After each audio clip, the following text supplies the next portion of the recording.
कहानी है रामपुर गांव की, जहां के मर्द महिलाओं को हमेशा नीचा दिखाने की कोशिश में रहते। अरे अभी तक खाना नहीं आया, क्या मुझे एक और शादी करने की जरूरत है? नहीं जी नहीं, ऐसा मत करना, वरना मैं कहाँ जाऊंगी। खाना लेकर मैं अभी आई जी। गांव की पंचायत में भी फैसले हमेशा औरतों के खिलाफ ही रहते।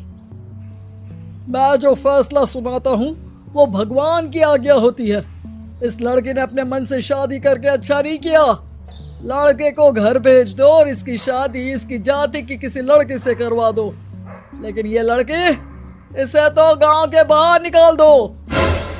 नहीं नहीं जमींदार साहब, ये क्या बोल रहे हैं? ऐसा नहीं हो सकता।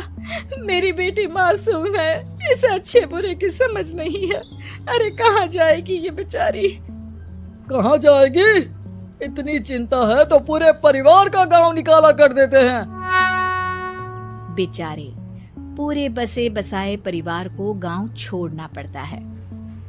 चाहे जो हो, अगर बेटियों को कंट्रोल नहीं कर सकते तो गांव में रहने का कोई मतलब नहीं है। यहाँ औरतों को दब कर रहना होगा। कोई भी अपने हिसाब से कुछ नहीं कर सकता, सब ईश्वर की मर्जी से ही होगा। तभी गांव का एक आदमी दौड़ा दौड़ा आता है।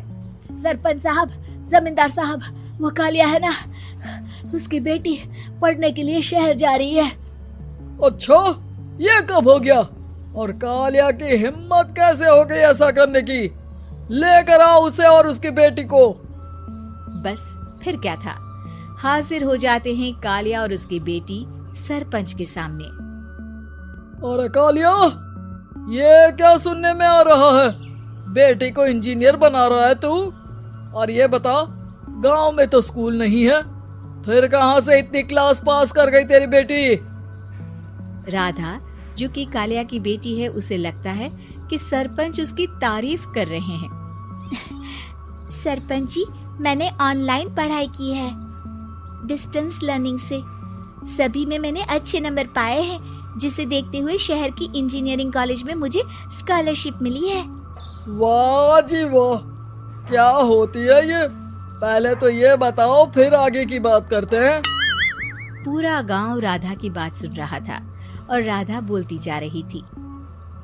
तो ऐसे मैं फ्री में एक अच्छी शिक्षा लेकर गांव में जो कुछ परेशानियां हैं, जैसे बिजली, पानी और इंटरनेट जैसी समस्याओं के लिए काम करूंगी। मैं गांव को शहर से जोड़ने के लिए पुल का निर्माण करवाने का प्रस्ताव रखूंगी। मुझे पूरी उम्मीद है कि जल्द ही हमारा गांव भी तरक्की की राह पर चल पड़ेगा। राधा की बात सुनकर सारे गांव वाले ताली बजाने लगते हैं। सरपंच को समझ नहीं आता कि वो क्या करे। चुप रह नादान लड़की, गांव के खिलाफ जाने के लिए तुझे गांव से बेदखल कर दिया जाएगा, वो भी पूरे परिवार के साथ। और हाँ, अगर ठीक से गांव में रहना चाहती है तो ये पढ़ाई लिखाई छोड़ दे। हम तेरे लिए गांव का कोई होनहार लड़का देखेंगे। तभी गांव का एक आदमी बोल पड़ता है। अरे नहीं नहीं सरपंच जी, राधा बिटिया जो बता रही है, अगर वैसा हो जाए तो हम लोगों को पैसा कमाने के लिए बाहर नहीं जाना पड़ेगा। हाँ जी, और ना ही कोसों दूर पानी के लिए भटकना पड़ेगा। हमारे बच्चे भी अच्छी पढ़ाई कर सकेंगे और आगे बढ़ेंगे, ना कि हमारी तरह खेती करते बैठेंगे। क्यों गांव वालों, राधा बिटिया का साथ देना चाहिए ना। सरपंच देखता है कि गांव राधा के साथ है तो वो चुप हो जाता है। वो घर आकर अपने सलाहकार से बात करता है, जो बहुत ही चालाक किस्म का इंसान होता है। अरे सरपंच साहब, आपको बहुत ही होशियारी से काम लेना पड़ेगा। एक बार गांव तरक्की कर गया, यहाँ के बालक पढ़ लिए तो कोई ना पूछेगा आपको। और फिर ये जो बेटा और बेटी है ना आपके, इनको भी आम लोगों की तरह ही जीवन जीना होगा। हाँ, लेकिन करे तो क्या करे? वो ना आप मुझ पर छोड़ दीजिए, बस मैं जैसा बोलूं करते जाइए। अगले रोज सुबह जब गांव वाले सोकर उठते हैं तो राधा के घर के बाहर और साथ ही वो लोग जिन्होंने राधा का सपोर्ट किया था, उनके घर के आगे लाल रंग से कल आऊंगी लिखा होता है। कल आऊंगी, यह क्या होता है? अरे यह तो खून से लिखा है, लगता है कोई भूत प्रेत या चुड़ैल का साया है। चलो सरपंच जी के पास चलते हैं। सभी सरपंच के पास जाकर उसे सारी बात बताते हैं। अरे ये तो बड़ी मुश्किल की बात है। चलो मैं एक बाबा को जानता हूँ, उन्हें बुला लेता हूँ। सरपंच बाबा को लेकर गांव के घर के बाहर जाता है।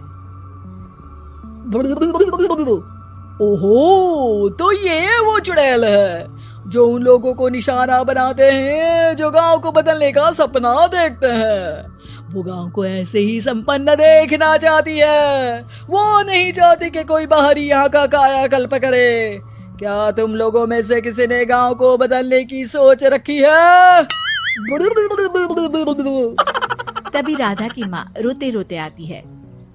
मेरी राधा घर से गायब हो गई है।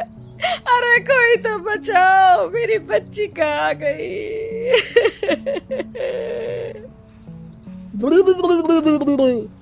ले गई वो चुड़ैल, तेरी बच्ची को ले गई। अब वो उसे श्रापित करके छोड़ेगी, उस पर चुड़ैल का साया हो जाएगा। तभी बुरी सी हालत में राधा भी वहाँ आ जाती है। उसके बाल चुड़ैल की तरह फैले होते हैं और कपड़ों में खून लगा होता है। सभी राधा को देखकर डर जाते हैं। माँ, पता नहीं मुझे कौन उठा कर ले गया था। अरे दूर दूर हो जा चुड़ैल, अब हम लोग इस गांव में नहीं रुकेंगे। अरे कैसे बातें कर रहे हैं आप? कल तो आप मेरे भरोसे गांव का हुलिया बदलने, अपने बच्चों को पढ़ाने और तरक्की उन्नति की बात कर रहे थे, तो आज क्या हो गया आपको? ये फिर तुम लोगों को बहकाएगी। ये चुड़ैल गांव में आ चुकी है, ऐसे ही ये तुम्हारे घर के बच्चों को भी ले जाएगी। गांव वाले राधा को गांव से बाहर निकाल देते हैं। उसके माँ बाप रोते रहते हैं, लेकिन गांव वाले नहीं मानते। मैं भी अपनी बहन के साथ गांव के बाहर रहूंगा, लेकिन वो पढ़ाई नहीं छोड़ेगी। वहीं सरपंच के घर पर सलाहकार कहता है। देखा, सांप भी मर गया और लाठी भी नहीं टूटी। लेकिन अगले ही दिन सरपंच के घर के बाहर भी वही शब्द लिखे होते हैं। और फिर सरपंच की बीवी कहती है, हमारी बेटी को किसी ने अगवा कर लिया है। तभी राधा का भाई वहाँ आ जाता है। अरे गांव वालों, मैंने सरपंच जी की बेटी को देखा था। वो चुड़ैल उसे उठाकर ले जा रही थी। अरे क्या मजाक कर रहे हो? नहीं नहीं सरपंच जी, आप नहीं जानते। वो चुड़ैल अब आपकी बेटी में आ जाएगी, जैसे राधा के अंदर आ गई थी। तभी सरपंच की बेटी वैसी ही हालत में वहाँ आती है जैसे राधा आई थी। पापा, पता नहीं कैसे मैं गायब हो गई थी। चुड़ैल, इसके अंदर भी चुड़ैल का साया है, मारो इसे। अरे नहीं नहीं, इसे भी राधा के पास गांव के बाहर ही भेज दो। अरे चुप रहो, मेरी बेटी कहीं नहीं जाएगी और चुड़ैल बुड़ैल कुछ नहीं होता है। अरे कैसे बात कर रहे हो सरपंच जी? आप तो बोल रहे थे कि आपका फैसला भगवान का ज्ञान होता है, तो अपने पर बात आई तो अब आप ऐसे बोल रहे हैं। अरे ना ना ना, आपको अपनी बेटी को त्यागना ही होगा। अरे बुलाओ बाबा को। राधा का भाई बाबा को ले आता है, जिसे अब गांव वालों के डर के कारण सच बोलना पड़ता है। मैं कोई बाबा नहीं हूँ, मैं तो मोची था। ये सलाहकार महोदय ने मुझे कहा था एक्टिंग करने को। वो मुझे पैसे देने वाले हैं। अब मुझे माफ कर दो। गलती हो गई, मुझे माफ कर दो। तभी वहाँ राधा आ जाती है। देखा सरपंच जी, जब गांव के बच्चे साक्षर होंगे तो आप जैसे लोगों की चालाकी नहीं चलेगी।